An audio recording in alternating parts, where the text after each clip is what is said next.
Je suis venu ici sur l'île d'Oléron suite au fait dramatique de ce matin. À partir de 8h40, un individu à bord de son véhicule a perpétré un périple au cours duquel il a volontairement, j'insiste, percuté un certain nombre de personnes qui se trouvaient sur son chemin. C'était des personnes qui pouvaient être à vélo ou à pied. Nous avons 2 personnes qui sont gravement blessées en urgence absolue, 3 personnes en urgence relative. Les vraies voix Sud Radio. Donc c'est cette information sur l'île d'Oléron où un homme de 35 ans a délibérément renversé, donc vous l'avez entendu, plusieurs passants. Le parquet antiterroriste a décidé de ne pas se saisir de l'affaire Philippe David avec cette question du soir. Cette question du soir, est-ce que pour vous il s'agit d'une attaque terroriste islamiste? Eh bien vous dites oui désormais à 89%. Ça a un peu baissé, on était à 90 il y a quelques instants. Vous voulez réagir? Le 0826 300 300. Éric Revel, le ministre de l'Intérieur, Laurent Nunez, a annoncé qu'il y avait forcément un lien avec la religion. C'est étonnant.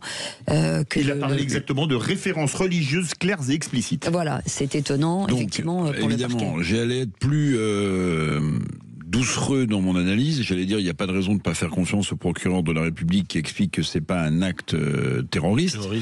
Mais évidemment, les mots du nouveau ministre de l'Intérieur, dont d'ailleurs la conduite du ministère de l'Intérieur change un peu avec celle de Bruno Retailleau, c'est le moins qu'on puisse dire. C'est presque la contraposée. Il a des déclarations, Nunez, beaucoup plus, bienveillantes, calmes, etc. Bon, s'il y a un lien avec la religion, je vois pas comment on ne peut pas qualifier cet acte de terroriste. Maintenant, je veux dire une chose, puisque je connais bien cette région. L'Oléron, j'avais une tante qui a longtemps habité à Saint-Pierre-d'Oléron. Ce qui est inimaginable, quand même, c'est ça qu'il faut dire. Ce qui est inimaginable, c'est 2 choses. La première, c'est que sur l'île d'Oléron, ou dans des quartiers, ou dans des endroits très paisibles, où il se passe jamais rien. Je pense aussi à l'île de Ré. Vous imaginez si l'île de Ré avait... En fait, la violence endémique dans ce pays touche jusque et y compris des endroits tranquilles, sereins, qui n'étaient jamais confrontés à cette violence que je qualifie de masse. Puis la deuxième chose, j'en ai marre qu'on m'explique que l'assaillant serait psychologiquement fragile.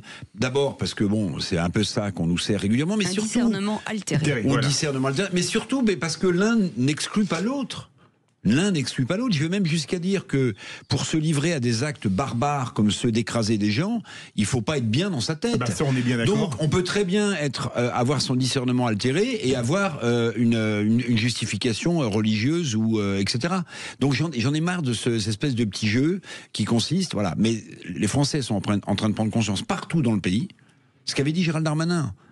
Il n'y a plus un endroit en France où on est en sécurité. C'est le ministre de l'Intérieur de l'époque qui avait dit ça.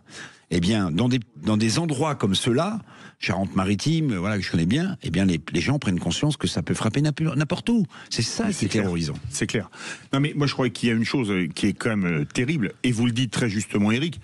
Pour renverser des gens avec un camion ou une voiture, je pense un camion à Nice, pour égorger, décapiter un prêtre devant ses fidèles alors qu'il dit la messe, comme le père Hamel à Saint-Étienne-du-Rouvray, pour rafaler à la Kalachnikov des jeunes qui écoutent de la musique au Bataclan ou qui dînent ou qui boivent un coup aux terrasses des cafés. Évidemment, on peut trouver pour tous ces cas des discernements altérés ou des problèmes psychiatriques. Donc, je trouve que c'est quand même un peu fort de café, à mon avis. Alors, il y a un autre sujet, puisqu'il est décrit comme un polytoxicomane. Il était sous emprise de cannabis. On nous dit toujours régulièrement que ceux qui veulent légaliser le cannabis, il n'y a pas de problème avec le cannabis. On voit bien que là, encore une fois, c'est un souci aussi. C'est un autre sujet, c'est plutôt un souci, et personne n'a dit que de consommer, d'être toxico permettait de sécuriser une conduite parfaite. C'est bien sûr, mais en fait je suis un peu ennuyé parce que quand j'écoute les liens entre religion, actes terroristes, perception altérée, de toute façon, pour pour être proche de milieux terroristes, pour être dans une idéologie extrême, pour réaliser des actes de barbares, de violence inouïe, faut être psychologiquement un petit peu décalé. Ou shooté. Ou shooté, ou les deux. Oui, ou les deux. Là, il a dit lors de sa garde à vue que ils n'ont évoqué qu'aucune aide extérieure pour ce passage à l'acte, donc pas de dimension djihadiste. Mais bon, c'est pas parce que vous n'avez pas de lien avec le djihad ou en tout cas avec des terroristes que vous n'en êtes pas un, Éric Revel. Oui, alors peut-être que l'enquête va continuer à se développer. Je crois qu'il habitait dans un mobil-home, qu'ils ont récupéré des documents à l'intérieur de ce mobil-home qui sont en cours d'exploitation. Mais voilà, il crie Allah Akbar une fois qu'il a commis cet horrible forfait. Ce qui en fait effectivement pas fondamentalement un terroriste. Écoutez, on peut m'expliquer. C'est une question. Ça peut poser des questions, mais ça ne démontre pas votre adhésion à une organisation terroriste. Ça peut être simplement une expression de débilité, d'altération. Je sais pas.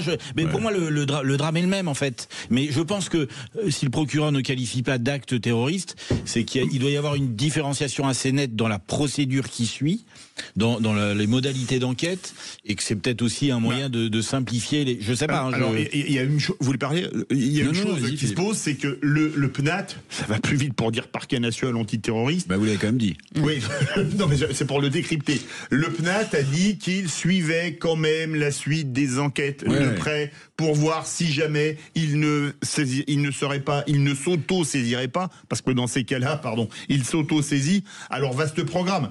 Mais c'est vrai que le fait que le type dise Allahu Akbar, ça pose quand même question. Alors il y en a qui disent que c'est peut-être une tentative de suicide. Alors vous espérez que les policiers vont vous tomber dessus. Moi je veux bien qu'il ait des problèmes psychiatriques, mais je trouve quand même que l'excuse psychiatrique est très une très tentative de suicide en écrasant des gens.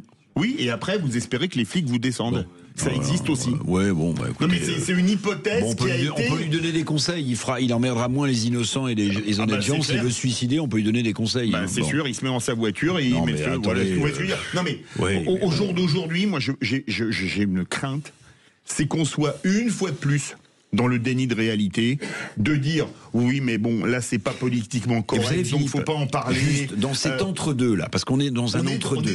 Dans cet entre-deux, en fait, vous donnez du carburant à ceux qui estiment qu'on leur cache la vérité. C'est ça. Mais c'est ça. Mais c'est ça le problème. Je rebondis sur ce que vous dites, Éric Revel, puisque l'individu a été donc interpellé ce matin à 9h30 à Saint-Pierre-d'Oléron, où il venait d'incendier son véhicule, puisque vous dites qu'on lui donne du carburant, dans lequel se trouvaient une ou plusieurs bouteilles de gaz. Donc certains se disent est-ce qu'il vous laisse s'immoler par le feu? Est-ce que donc ça remet on sent que la personne n'est pas très équilibrée. Enfin en tout cas, on n'a plus une seule de nos campagnes qui est à l'abri de phénomènes de masse, de tueries, etc. Bon, c'est ça quand même dont on est en train de prendre conscience. Des gens poignardés dans un supermarché à Apt qui pensaient que Apt pourrait être un jour une attaque djihadiste.